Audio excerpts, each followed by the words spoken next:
বিএনপির স্থায়ী কমিটির সদস্য সাবেক যোগাযোগ প্রতিমন্ত্রী এবং কক্সবাজার ১ আসনের সাবেক সংসদ সালাউদ্দিন আহমেদ ২০১৫ সালের মার্চ মাসে ঢাকার উত্তরা থেকে অপহৃত হন তিনি এবং ২ মাস পরে ভারতের শিলং শহরে তাকে ছেড়ে দেন অপহরণকারীরা। ৯ বছর ধরে অবস্থান করেছেন ভারতে। কারা কিভাবে তাকে প্রতিবেশী রাষ্ট্রে রেখে এসেছিল তার পর্দা এখনও উন্মোচিত হয়নি। অনুপ্রবেশের মামলায় বছর খানেক আগে তাকে খালাস দেয় শিলংয়ের আদালত।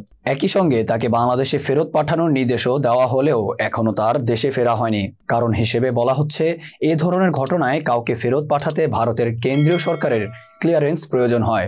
সেখানকার প্রশাসন এ ব্যাপারে কেন্দ্রীয় সরকারের মতামত চায়, কিন্তু সে মতামত এখনও পাওয়া যায়নি বলেই তার দেশে ফেরা এখনও সম্ভব হচ্ছে না।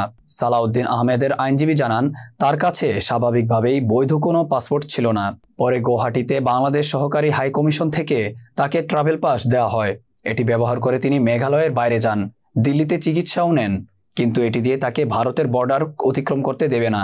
তবে সংশ্লিষ্ট সূত্র বলছে, সাবেক এই প্রতিমন্ত্রীর বাংলাদেশে ফেরার ক্ষেত্রে ভারত এবং বাংলাদেশ সরকার কি চায় সেটাই গুরুত্বপূর্ণ হয়ে উঠেছে।